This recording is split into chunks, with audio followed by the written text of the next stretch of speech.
You're probably here because you're finding it a little bit difficult in finding your way about leadership, finding your way on how to manage people well, and finding your way on how to grow your business as an entrepreneur. Any one of these things are the topics that we cover. I'm your host, Sean C., aka Mr. CEO at 22. I am so glad that you took the first step of being here to learn more about leadership, entrepreneurship, and management because the world needs more people like you. We will help you to invest in yourself because that's something that is worth doing. That is something that is worth learning. If you have questions about entrepreneurship, maybe you're having problems at work or you're having some leadership problems or managing other people, boy, I have news for you. We have what we call a masterclass. Most of the courses in the masterclass deal with how you can generate revenue online. It deals with leadership, how to lead in crisis, how to break through the crisis in business, in entrepreneurship, and how you can manage other people better. Now, I always say the best kind of investment is an investment in yourself. And how much money are we charging for this masterclass? Not a lot. And if you invest in one, it's yours to keep. And if it doesn't, I'll refund you. No questions asked, full refund. So why don't you try it out? Head on over to sean.c/masterclass and check out any one of the courses if it fits any one of the questions in your head. And if you have any questions, you can just put it on the comment section and we'll get in touch with you. We want to know who you are and we want to hear from you. Until then, keep leading.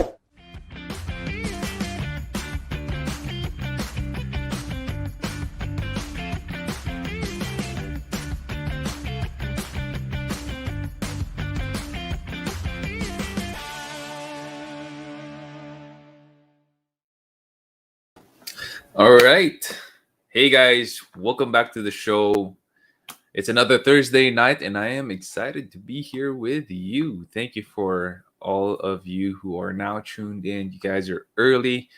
And before I jump in and introduce the guest, we do have a guest tonight.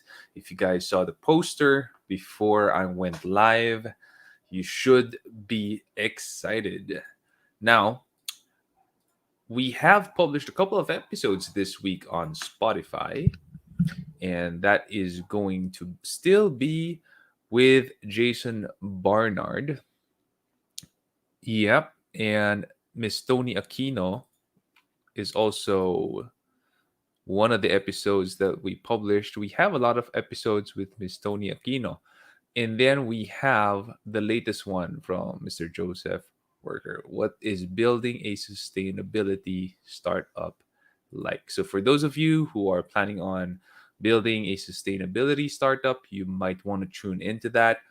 That's super duper interesting because it's a very different startup where he gets stuffs from people that they are about to throw out, right? That's his business revolves around stuffs we don't like.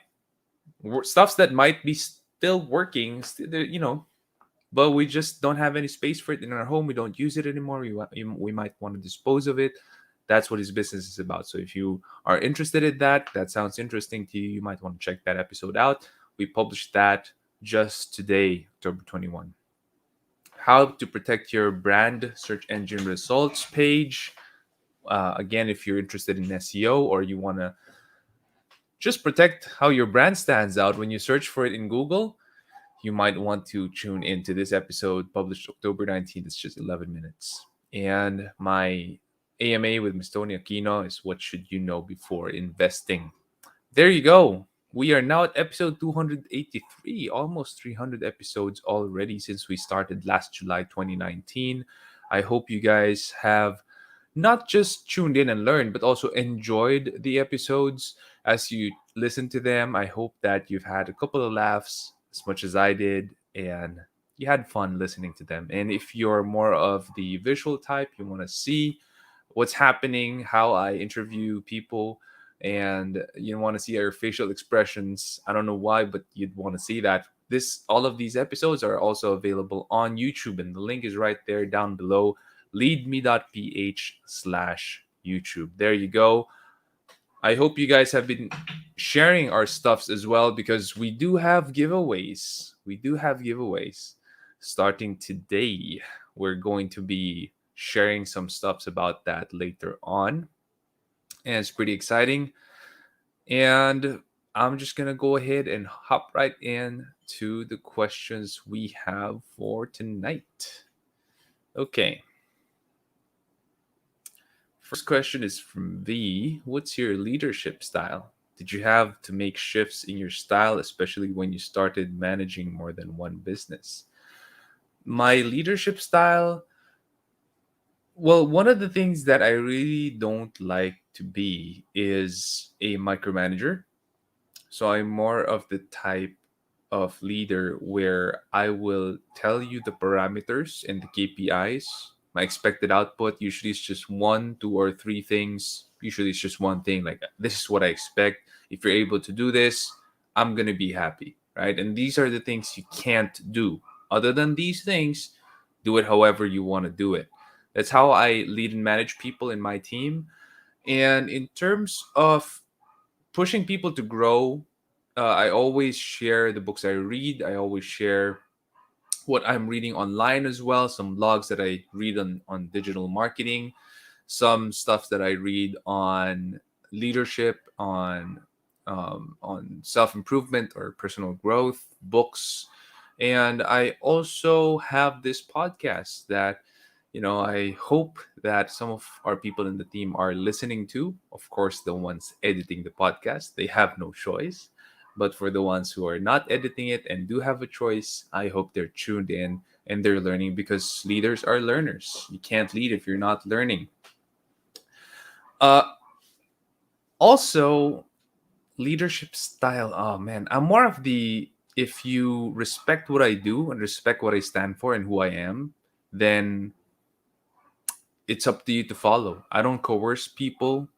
I don't I don't like forcing people to do stuff and to think in a certain way. I just give my suggestions, give my opinions, and I tell them why I think that way, why I believe this, why I believe that. But it's up to certain individuals if they are going to adopt that or not. So that's kind of my leadership style. I hope that makes sense. And in terms of managing more than one business, it's mostly delegating properly to people I trust, because I can't really manage and lead more than one business. I'm only one single human being and I could only focus on one thing at a time. I don't believe in multitasking as well. So there are times that I'm talking with a handful of people simultaneously, but I don't multitask. I try to finish one thing at a time and give it my full focus, and so give an excellent output. So basically, more than one business, that means I have to delegate to people that I trust. From Rudy, hey Rudy, shout out to you. Thanks for being here and for tuning in tonight. Hey Jeff, thanks so much for being here. You're already being lined up. My leadership stack team is gonna reach out to you sometime soon. And Jeff has a question. By the way, if you guys don't know Jeff, he is one of the speakers that you should tune into. He's on LinkedIn. Maybe you could follow him there. He has a lot of good stuff to share about management as well. And he asks, what's the toughest decision you had to make as a leader? How do you make tough calls? Toughest decision I had to make, I would say it was when, oh man, like it's always tough when you have to let people go, right? For me, that's always tough. And it's always messy. I have yet to fire someone wherein it's all clean. So I think one of the toughest decisions will always be firing or letting people go. Otherwise, it's going to be trying to make it up to clients, right? If we committed mistakes from our team in the operations, it's trying to make it up to clients who are disgruntled and having the humility to approach them and tell them, hey, we want to try to fix it. We'll try to amend, make amends for what happened. And it's always difficult that way. It's also difficult to, when I decided that we are gonna invest on scaling SEO Hacker Up, and we're gonna have to sacrifice some of that startup vibe and culture, where where it's a wild, wild west. When you're startup, there's a lot of chaos, not much order, and you trade that as you scale up and grow. It was a bit tough because I lost a lot of people who really wanted to keep the startup culture, and it was not an option for us to stay that way because we had to grow. Otherwise, we're gonna get eaten up and shrink and die. So that was tough for me. How I make tough calls is I keep on explaining. I over communicate and I repeatedly explain why we need to do what we need to do, why I'm deciding this way, and hope that people would understand. Some people do understand and they buy in, and even if they don't agree, they still commit. But some people who are just not going to commit, who are just against the decision or against you, then you just gotta part ways. There's no other way to do it than that. I hope that helps, Jeff, and I hope that answers the question. Good evening, Patrick. Thanks so much. Looking great. Yeah, it's because of the camera, I think, not because of my exercise. From Kazu, good evening. Ready na ma-inspire. Ayan, thank you so much for being here. Now, I do have a guest, and I don't want to keep you guys in suspense. And his name is Joshua Aragon. Again, for those of you who have seen the posters, you guys know who our guest is. He is the CEO, the Chief Executive Officer of Zagana Inc., which is an online platform where you could buy your, I would say, your agricultural produce from farm to table, o, 'di ba? Ang galing. So, sa amin, here at home, still do a lot of wet market and groceries. But I personally don't do it because it's dangerous. So actually, it's very smart to use Zagana as a platform, and I guess that's why it's growing. And I'm so excited to have him here as a guest. And we do have a lot of questions for him that are already here, and I just need to click that. So without further ado, here's Mr. Joshua Aragon. Hey, Joshua, pleasure to meet Hi, you. Sean. Good evening. Good evening to everyone here. There we go. Good evening. Okay, okay ka pa ba? Okay pa. Tuloy-tuloy lang. Yeah, I'm sure you're busy at work, and work is it just keeps going, right? Yeah, Yes, especially yes. now in the pandemic where digital platforms are just we're blessed, but we're also very busy because we gotta just keep up. We gotta keep up. So we have a question for baba natin na kita, Josh. Ah. Ito na yung first question mo. Okay. I read Okay, no that your problem. personal motto, ayan, so medyo ni-research ka talaga, no? I read that your personal motto is build fast, fail fast, and get back to your feet again. Totoo ba yan? Yes, actually, Ye- iba talaga yung startup eh. Startup talaga, it's like you're falling in the plane, tapos talagang bubuuin mo yung parachute mo. So, ganun din siya. Mm, Build fast, fail fast, get back to your feet.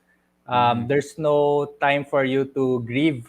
Kapag, for example, you failed, you don't have time to grieve on your failures. You mhm. only have time to make sure that you work on your failures and make it a success in the future.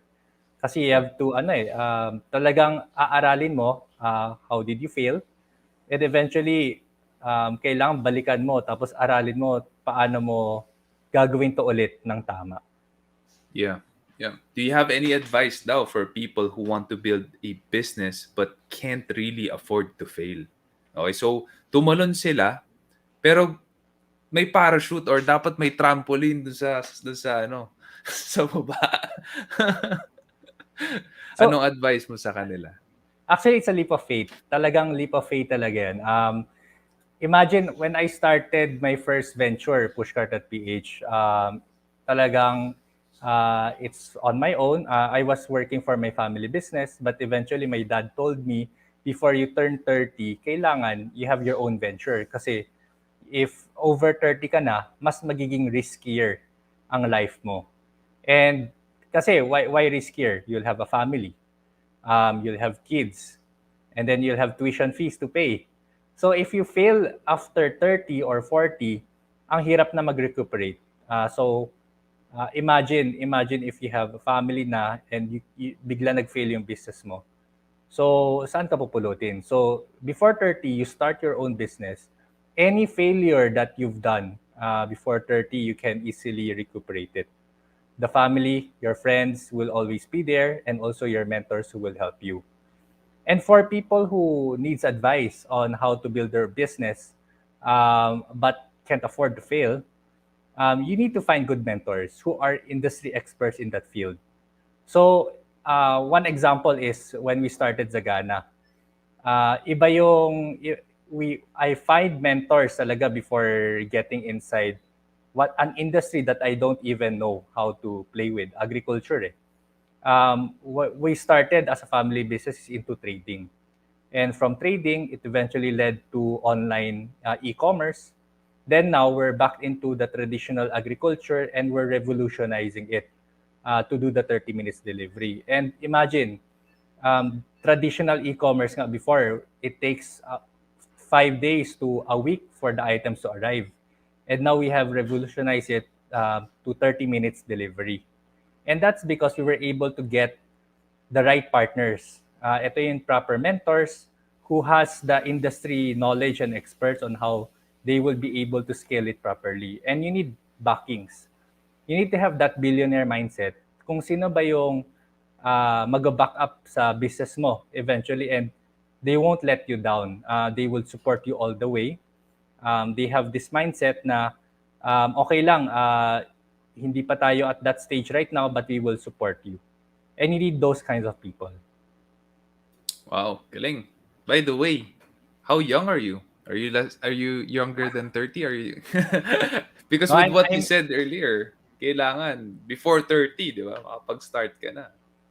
I'm actually 32 right now.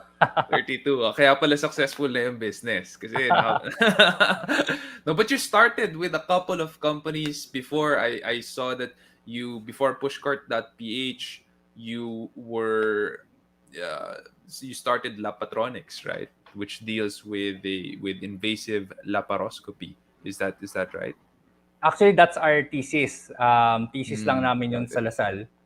Eventually, we were able to compete against other markets outside of the Philippines. So we Wow. were able to champion it in India.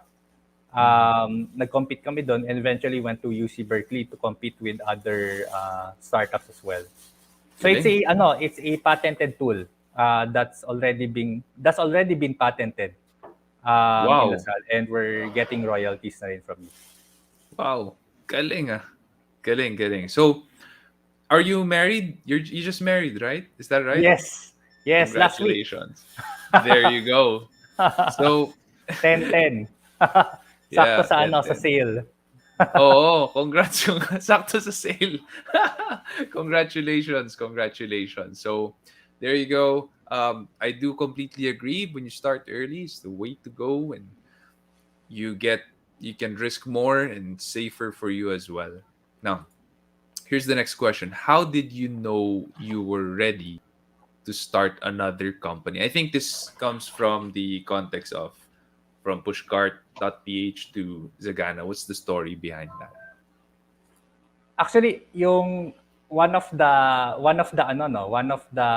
motto or the comments of Warren Buffett, he always says that before when a proposal is given to him, it only takes him 5 minutes to decide. And why is that? Because he has already prepared 20 years of his life on that proposal. So I guess it also starts with how you start your own company. You should already be prepared when a proposal gets to your table. So when I started Zagana, it was already proposed to me by my mentor, si Steve C, my partner, co-founder. Steve C of Great Deals, na ito yung gusto na i-start, ito yung vision niya, ito yung mission. Are you prepared to do it? So it only takes you a few minutes, then you decide yes or no on the table. Kasi when you don't decide on that time span, mawala na siya, makakalimutan na siya.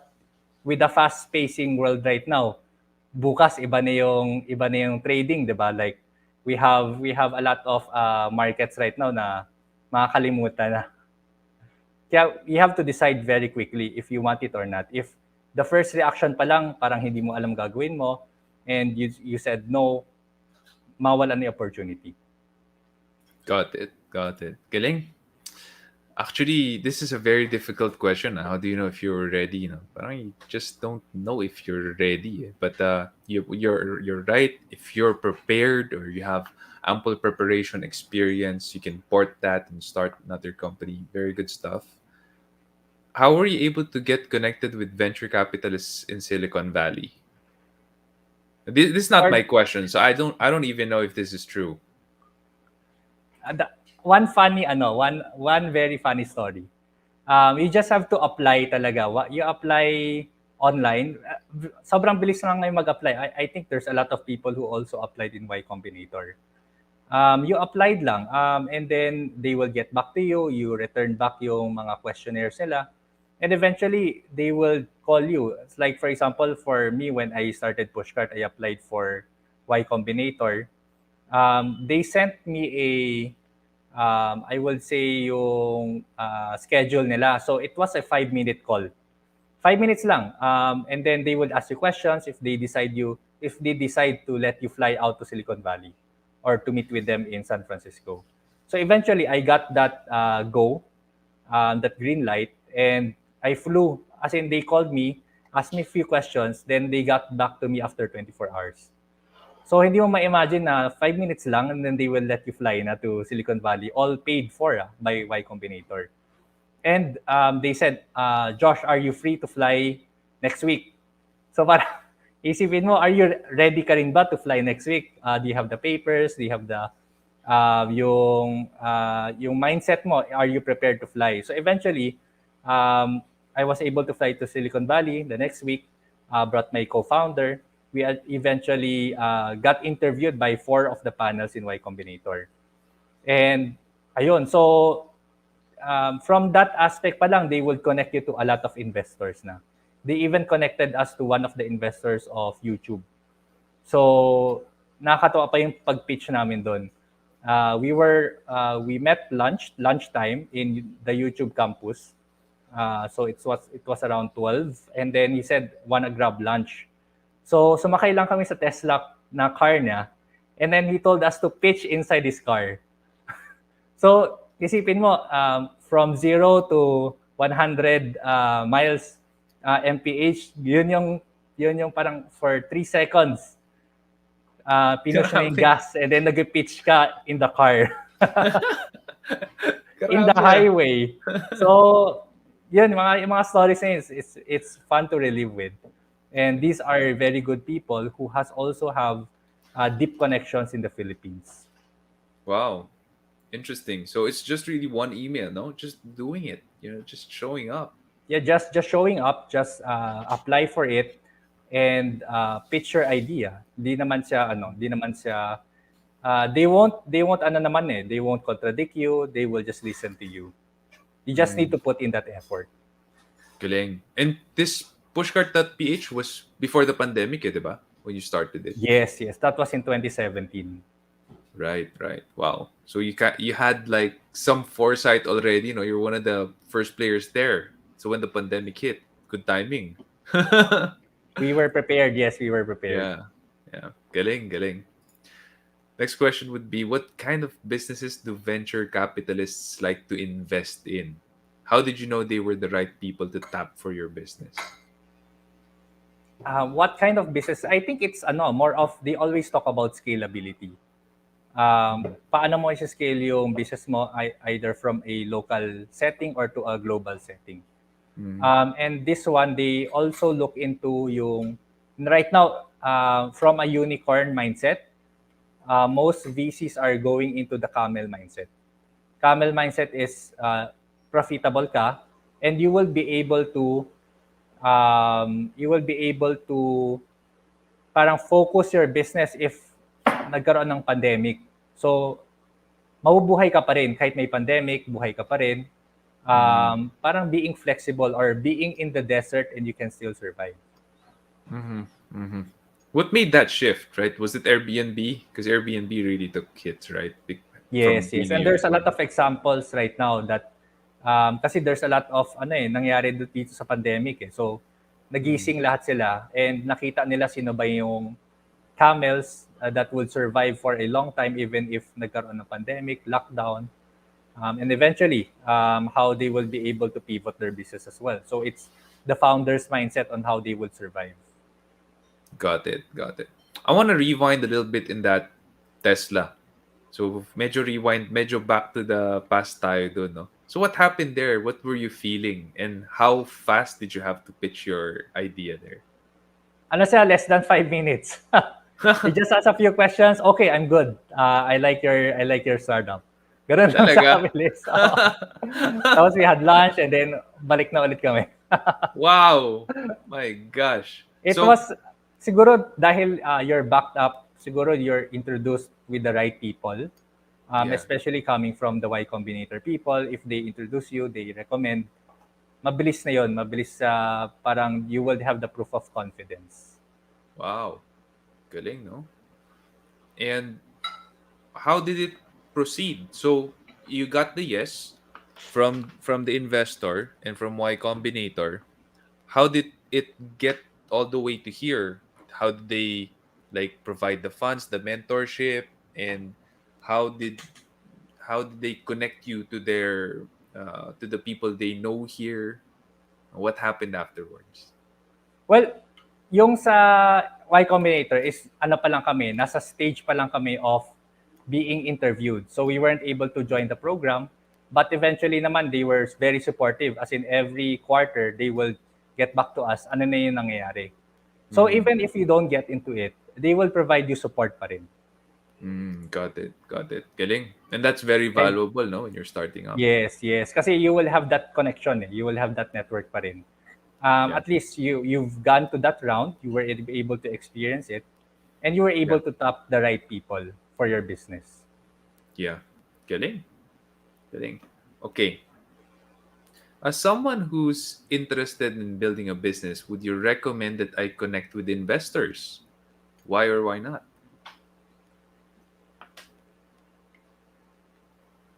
Well, as someone who is interested in building a business, would you recommend that I connect with investors? Definitely yes. Kasi for me, they are your support eh. They are your foundation.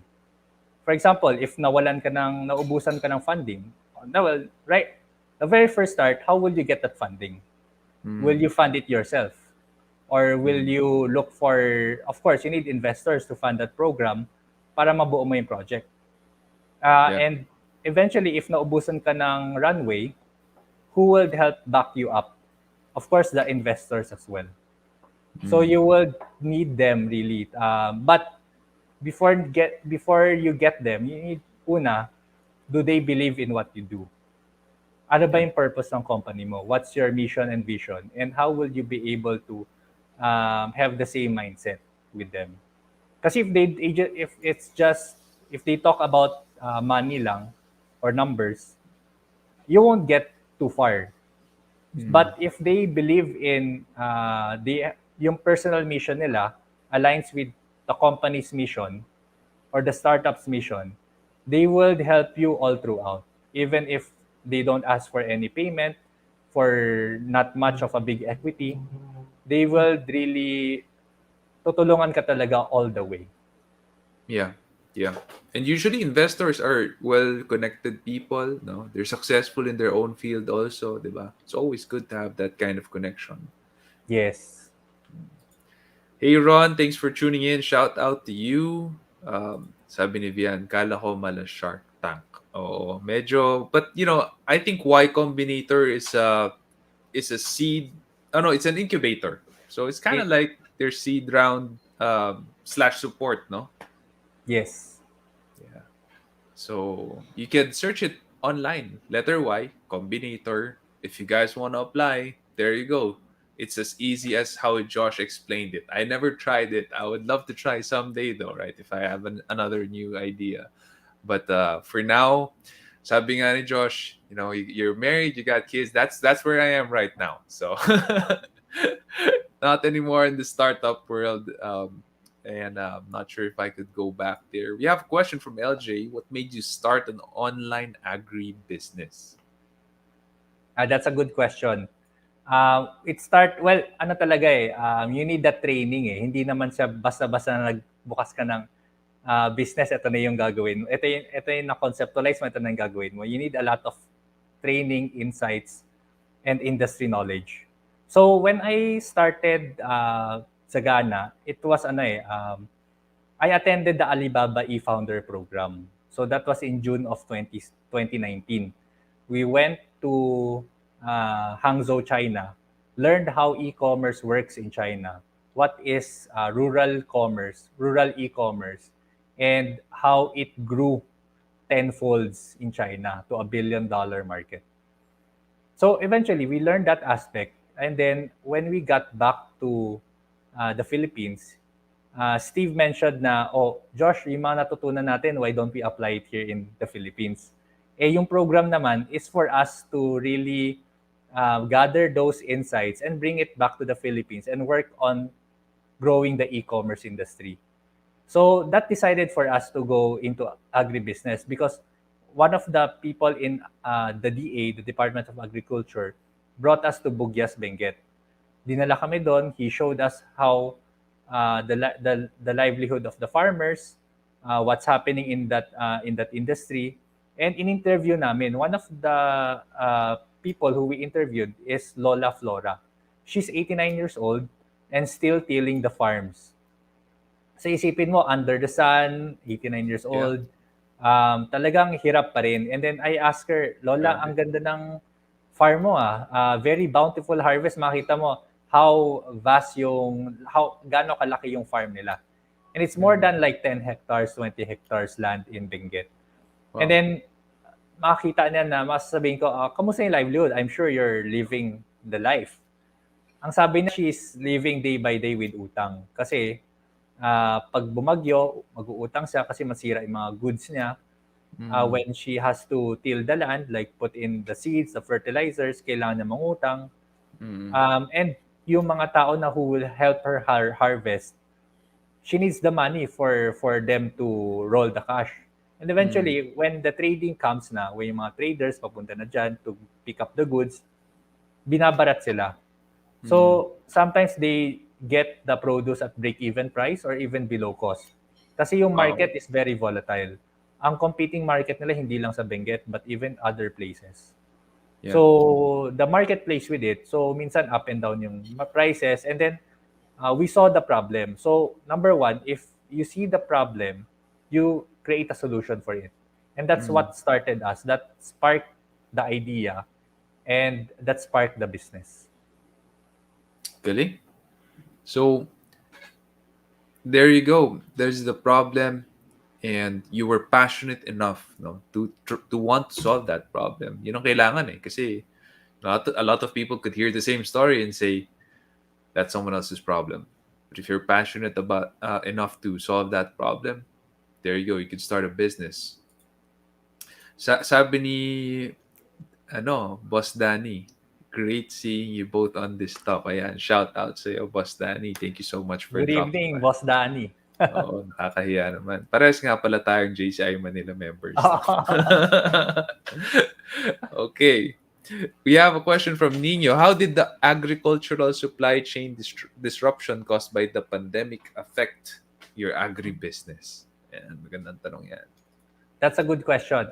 We started Zagana as a traditional e-commerce. Traditional e-commerce, we take your order and we deliver it 3 to 5 days. So when we take the order, we send it to the farm. Ito yung mga orders, paparating natin sa storage namin, and then that's when we distribute it. So that's what we have been doing for the B2B side. Ito yung mga before pandemic kasi we were delivering to restaurants. And then when the pandemic happened, because of the lockdown, ang daming changes sa supply chain. So it really disrupted it. Yung mga produce were not able, the farmers were not able to harvest yung mga produce na hinihingi namin. And there was also a rise in the demand. Kasi everyone went online March 15, talagang we opened up our website. That was our first time opening up our website, and then thousands of orders are coming in. But because we're doing the traditional e-commerce, ang dami lang in-order, and we were sending it to the farm, and natataranta rin yung mga farmers kasi may mga ibang items hindi pa ready for harvest. So a lot of items are out of stock and needs to be replaced. So talagang nagagalit yung customer, bakit ito yung bakit mga produce walang dumarating. And then, yung mga deliveries namin, because we used trucks before, ang tagal dumating sa customer because they have to through a lot of checkpoints. Number one, checkpoints. Number two is aantayin nila yung customers to go down, either from their condo or outside of their subdivision. So, one customer will take around 30 to 40 minutes. And isipin mo, isang truck will carry 30 loads of orders. So, by the time it gets to the 30th customer, sira na yung good. Kasi sa init, sa ano. So, eventually, we had to pivot our model. Within a month, we were able to pivot it to doing the instant commerce. So, what is instant commerce? It's bringing the goods to our storages, keeping it there, and then we start taking orders. So, pag in-order nila online, either Zagana.com, sa Grab, Foodpanda, Lazada, Shopee, Picaru, Metromart, you will be able to see ano ba yung out of stock or ano yung on stock. So, pag out of stock, they won't be able to order. So, that already, tinanggalan namin yung naging painless yung transaction. So, if they order, mayroon kami stock, we pick and pack, and we deliver it within 30 minutes to your house. So that revolutionizes how we are shopping now digitally.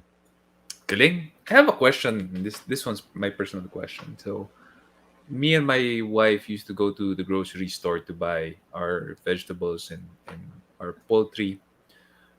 Would your solution be a cheaper alternative to that, or just a safer alternative to that? It will be both. It will be cheaper and safer. Cheaper, why? Because we get it direct from the farm. We know how it was farmed. We know where it was farmed. And we have direct connections with the farmers. What's important is we do fair trade with them. We purchase it at a fair market price. They earn from it. And then they will eventually be able to improve their farming methods because they now have the cash flow. It's safer because we are able to provide yung mga riders. Riders is point to point. So it's only from our storage to your house. So mabilis rin yung pag-pick and pack nila. And it's all stored in a very controlled environment, yung mga produce. So we will be able to help prolong and maintain the freshness of the produce. Got it. My wife's experience ordering online is only very few, but not from your website but may mga experience na kasi kami na pag dumating yung produce maliit, konti. So, bro, pag umorder ako sa'yo, pag maliit or konti, tatawagan kita. Oo. We try to make it as consistent as possible. Pero you won't be able to, kasi ang produce, iba-iba talaga yung how they harvest it. One produce is another size or another but the variety, we try to maintain it kasi the farmers really care about what they're selling. So talagang nandun yung puso at yung their heart for it. Yeah. Good. Sige. Matry nga. Si Boss Danny, great hearing your story. Didn't know you were part of Y Combinator. I didn't know as well. When both of you have time, would love to speak to you about Endurance. Oh yan, may funding na tayo from Boss Danny. No, but we can enjoy the fruits and vegetables dyan sa Enderan. May mga magaling na chef. Pa-humble pa si Boss Danny. Anytime naman pwede siyang tumawag, di ba? So, there you go. And he has a question. Together with the logistics cost imputed, does it still come out cheaper than buying from grocery? Well, ang kasi namin, niche talaga kami. So, we carry fresh fruits, vegetables, frozen meat and seafood, and other frozen goods. So we have ice creams, we have ready to cook food, ready to eat.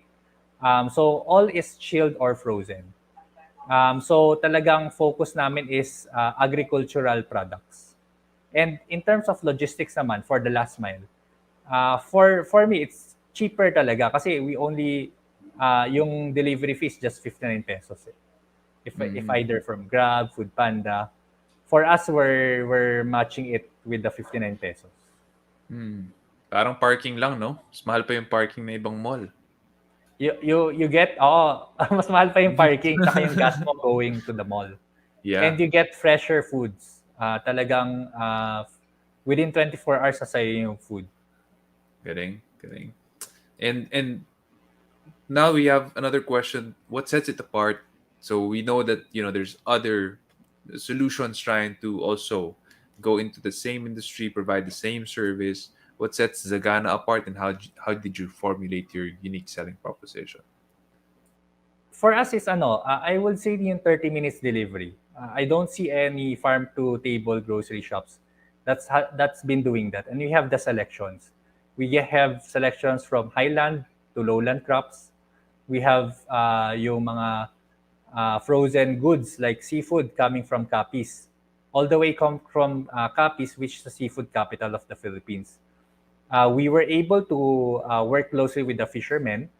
Ang ginawa nila, freshly harvested seafood. Either it's scallop, lapu-lapu, bangus. They blast freeze it so that it will maintain the freshness. And we ship it to our storages. And from there, we deliver it to you. Pag open mo and pag cook mo, pag open mo pa na ng package, you will smell yung amoy ng dagat. So talagang akala mo kaka-harvest lang kahapon or kanina. So iba-iba yung technology that we're putting into it. Like we're studying how we will be able to prolong and maintain the produce. And we're working closely with the Department of Agriculture and UPLB in terms of making sure that we maintain this. And I have a question. So I don't see Zagana running ads. What's your engine of growth? How do you get more people coming into your app, installing it, ordering from your website? What's the strategy?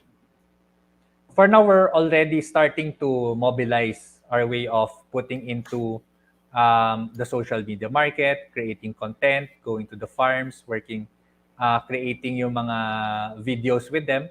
But when Zagana started, ang first kasi namin was we started in the pandemic period. So talagang we were only we started with 3 people. That was in March. Wow. Tatlo lang kami. And we were the one picking the produce, delivering it. Eventually, we've grown to 100 plus people. And from that on, we didn't do any marketing. As in, we just leveraged on the user base of yung mga marketplace like Grab, Food Panda, Lazada, Shopee. Yeah. That's what we did kasi kulang kami ng tao and we only focus our brain power in terms of fulfillment. Yun lang talaga yung inisip namin kasi we don't have the capability yet. And I guess we have to focus on our key strengths muna. And eventually, when we have already the people, the user base, we are now focusing our strengths on marketing, and maybe we can tap on your SEO as well. Yan ang gusto ko. No, so that's very good, and yeah, definitely. Don't say you'll pay me in vegetables because I can't sell vegetables. How about frozen meat and seafood? Yan, pwede. Mga wagyu beef. Saka mga kurobota pork. Those are those are grown here in the Philippines. Oh, really? Sa Philippines, you would magugulat ka, fina-farm pala dito. And these are mga hidden gems that we don't see. Yeah. So, very rich yung agriculture natin dito. Galing. And how much you've also learned, no? It's amazing. It's amazing. So, there's a question here, and I'm not sure if you've answered it earlier about the fulfillment, but what were major struggles you had in building and starting up Zagana, and how did you overcome them? Major struggles, number one, is building your team. You need to have the right team for you to grow your own business. Eventually, we were able to get the right people, and we were able to create the right culture. But number one is putting in your purpose. Before you onboard yung key people, you have to make sure that set na yung purpose, mission, and vision mo. And from that, you also have your values. So those four areas, if nagawa mo yun, at least you'll be able, once you onboard your first employee, your second employee who believes in your purpose, mission, vision, and culture, sila na yung tutulong sa'yo to grow your business. They will eventually they will eventually not just be an employee, but will be a leader themselves, a leader and a owner. And they will help you. They will fight alongside of you. They will basically live, breathe, and die in making sure your mission, vision will succeed. Galing. Galing, yeah. That's something that I also believe in 100%, and we actually nire-recite nga namin yung mission, vision, and core values sa SEO Hacker every week. Yes. Boss Danny says, tama regarding, I think this was regarding your answer to his question earlier. And Jeff says, we'll pay you with fruits and veggies. Please, no. As much as I'd like to eat, I can't grow that big. Okay, from Nino, follow-up question. When you were looking for farmers, Nino is also, he's a guy who just got his funding, his seed round approved, I think. So congratulations, Nino, by the way, for that. When you're looking for farmers or suppliers, what were the KPIs or metrics you were looking for in a supplier to maintain quality control? Well, for us talaga is relationship based eh. Are you in it for the long term? Ito ba yung tamang partner ba natin? Kasi when you talk to farmers, ang una kasi siyempre they are already decades in terms of trading their fruits and vegetables. So when it comes to us, we're a new entity that's coming in, and they will say, sino na naman tong trader na to? Sino na naman tong baguhan na naman? And then, nagasawa na kami sa ganyan kasi they come and go eh. So what we want is, we want to have a partner who would help us grow. We will grow together in terms of how we will be able to tap into the market. And tulungan lang talaga. So our KPIs is actually basically tulungan eh. So in terms of KPIs, it's give and take, na hindi lang naman na dahil hindi ka nakapag-deliver, minus ka agad, deducted ka agad doon sa score mo. So we want to make sure na we know what's your pain point, you know what's our pain point, and we work together on that. Galing. So more of relationship driven rather than giving each other scorecards, no? Because they're Yes, farmers, no? So it's really tough nga kasi naman to they give will them. also have the power to not give it to you, yung Yeah. produce. They will say, di ko na bibigay, tatapon ko na lang to. So, Wag iba yun naman. eh. They have the power to do that eh. And Yeah. you will see it, especially nakita mo yung mga trucks na hindi binebenta ng farmer, tapos they just let it rot. Because the traders are trying to buy it at a very low price. And siyempre, may pride yung farmers. They don't want to sell at below cost. They'll just throw it na lang kaysa ikaw yung nakinabang. So you want to make sure na we have that values that's already engraved. Galing. Good stuff. I'm learning. From Dayan, good evening. Shout out to you. Thanks for tuning in. This question, how do they maintain? I think you answered that na, no? With the freeze blasting, if it's meat. But how about if it's crops? Iba kasi yung grocery and iba yung sa amin. So, we're a dark store kasi, or a micro-fulfillment center. So, what happens was, basically yung difference, grocery, people come and go. They touch the produce, they leave it. So parang, either they tap on it. So siyempre, every time someone holds the produce, nasisira yung quality. And for us naman, as a dark store, the only people who will be able to have contact with the produce is our pickers. So, kapag kukunin na yung produce, isang beses lang sa matatouch and then mabibigay agad sa customer.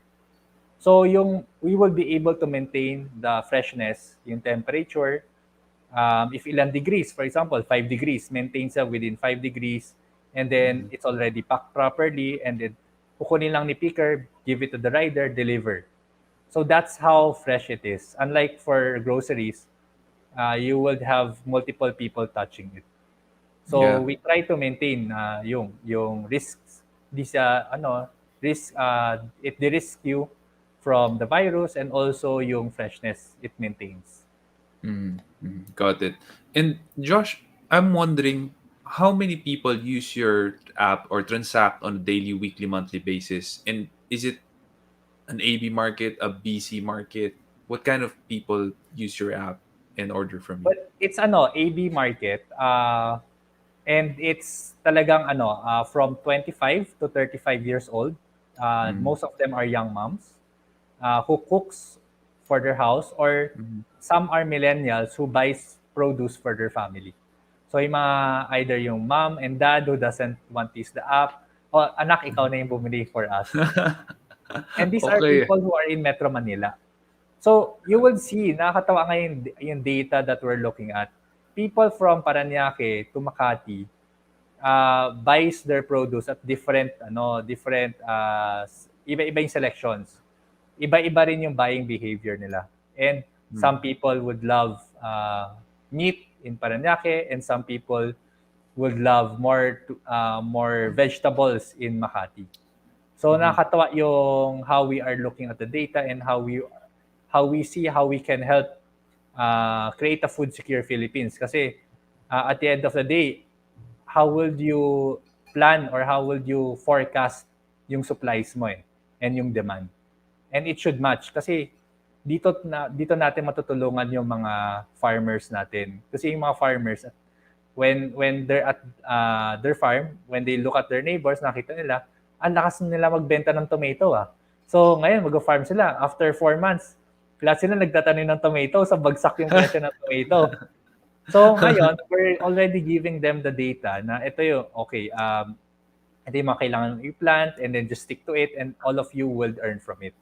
Hindi yung lahat gayahan. Tapos eventually, Bagsakan. Tama. bagsakan Galing bigla yung presyo. That's interesting. That's interesting. And how many people would transact on the platform now since you started?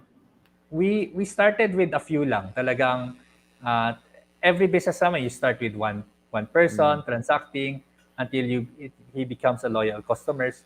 Now we're transacting thousands of customers and we're delivering thousands per day. So talagang we're blessed enough that we are able to help feed the people and we're able to give livelihood, not just for the farmers but also to the riders who are delivering it, and also the pickers and the storages, yung mga storages rin. How would you? Are there a lot of instances where people would call your support and say, this is not what I expected, kulang yung quantity, or it's not kulang yung bigat, like people who are just not happy with the order? Meron, we have those, but it's being limited. So nalilimit siya because we are able to finish yung transactions within 30 minutes. Dati with traditional e-commerce, we have thousands of complaints rin. So talagang pahirapan kami noon. But eventually when we were able to pivot on the right model, from thousands of complaints naging less than 5. So nakita mo yung difference, and because the customers were able to parang matatapos kasi yung transaction within 30 minutes. So ang bilis rin nila matapos yung hindi sila naging anxious, anong oras na kayong dadating yung delivery ko? Masisira ba yung delivery pagdating, or nandyan ba ako? Wala ako. So lahat ng mga hidden factors na solve within that time frame. Galing. From thousands to 5. My goodness. Galing. Right? It's so amazing what you guys have been able to do and build, and props to you and to Steve. He's also a good family friend. I don't know if he mentioned, but Pastor Dennisy, his shorty or younger brother, is a 7-year mentor of mine. And I always say, if I wasn't mentored by him, I'd probably be in jail right now because of my very violent past. So there you go. They're a dear friend of mine. By the way, guys, we are giving away this shirt. Emotion before emotion. Medyo baliktad lang dun sa camera. No? But what it says is motion before emotion.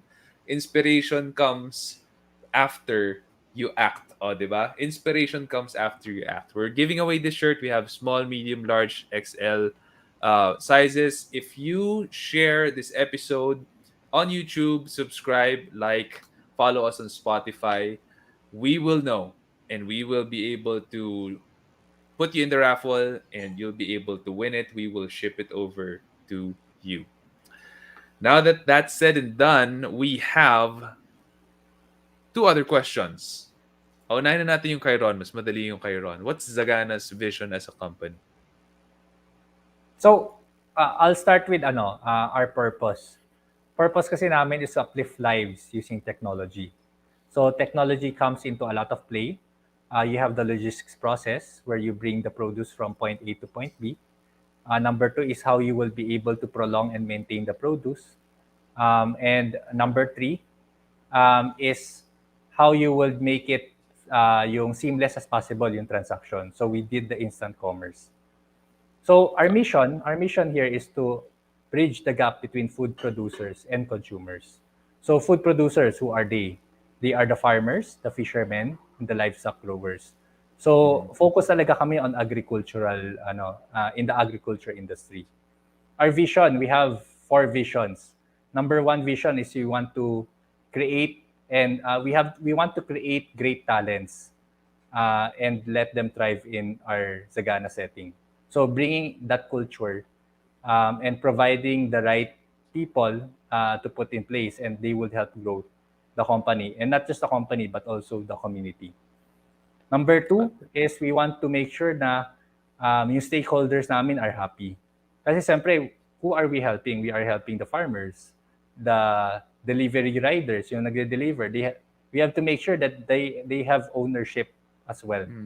Kasi yung pagkaroon ng ownership nila is, ibig sabihin, they are responsible enough to bring in that service na alam nila safe yung produce and they will be able to handle it properly and service as well. So, right. Yes. And then, yung third vision namin is to make sure that we have talagang we show our values, yung culture namin. So, that entails our vision as well. Galing. And Nino says, loving this episode, would love to see a part 2. So do I. Love this episode. I learned a lot. And finally, I can tell my wife, meron na tayong mapagkakatiwalaang pagbibilhan ng online grocery and produce. No? So, I do love what I've learned. I'll add my point rin, no?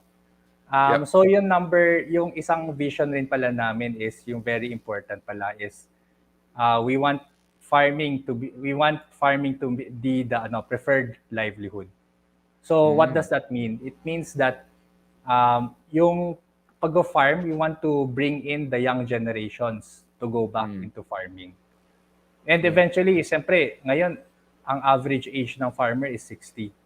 So, nagkakaroon ng ibang mindset kasi if farmer ka, parang nag-aayaw na yung mga youth natin to go back into farming. So, we want to make it as the preferred livelihood. So, we want to provide people na there's gold into farming. Pag bumalik kayo sa farming, talagang iba yung buhay.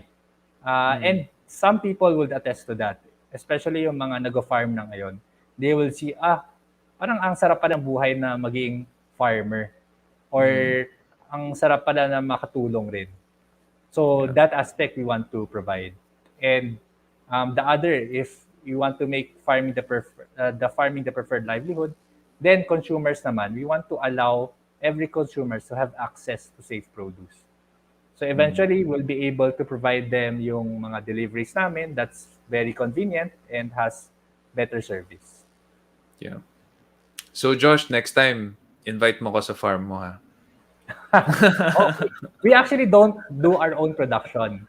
Kasi yung mission namin is to bridge the gap between food producers and consumers. So we want to make sure that we live through our mission. And That's why we are the one connecting yung mga farmers natin, and we don't. Yeah.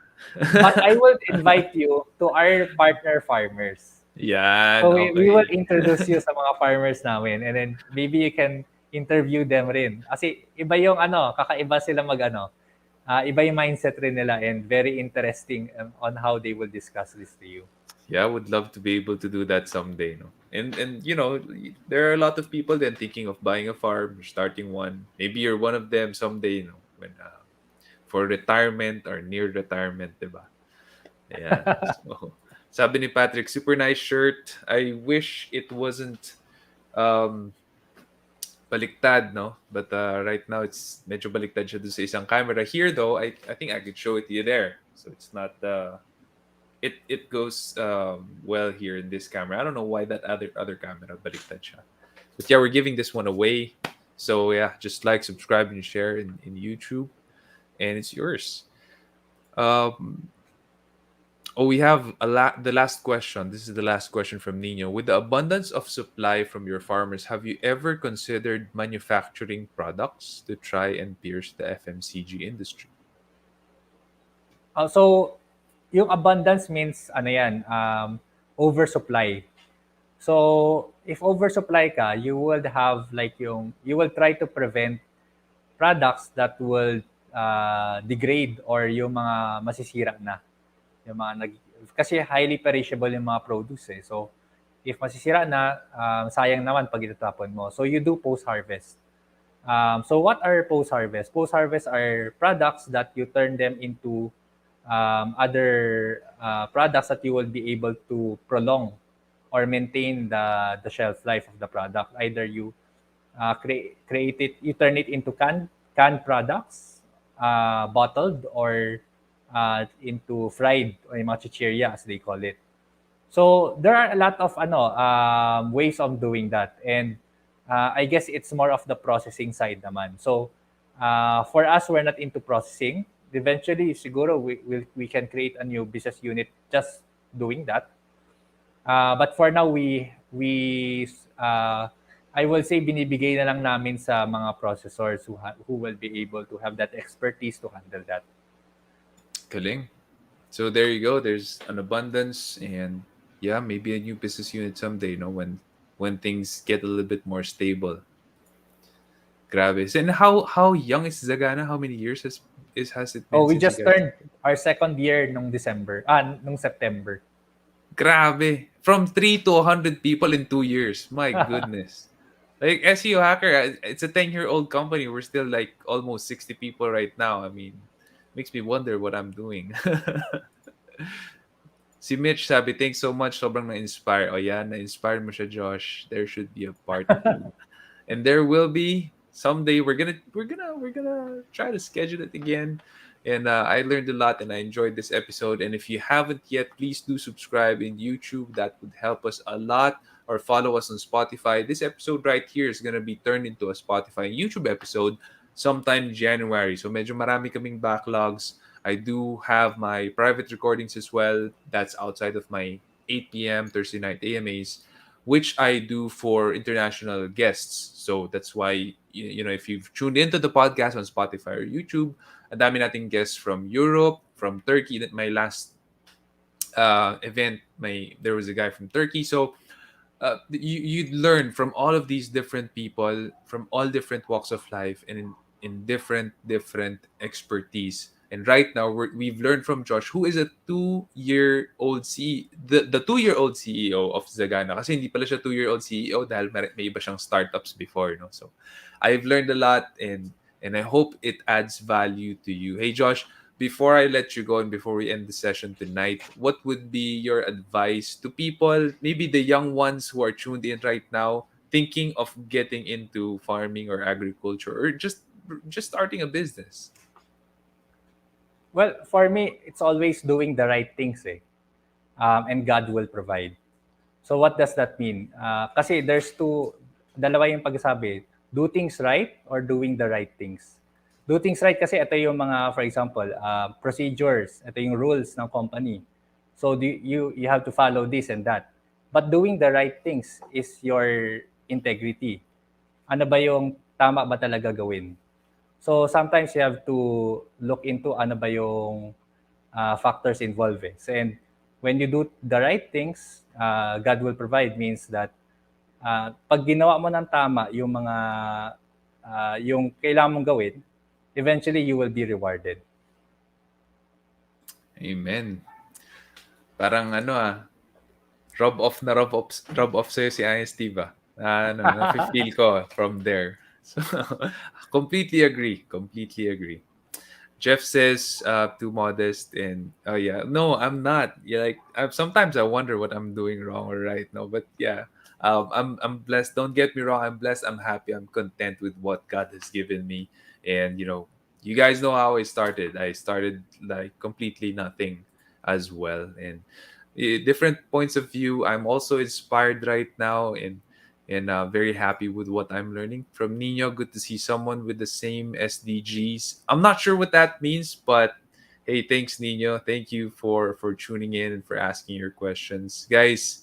Thank you so much to those of you who have tuned in from the beginning up until now. Grab it. Thank you, sa inyo, and please do help us share our podcast because we believe that the Philippines really needs more and better leaders. We really believe that, especially with the upcoming elections.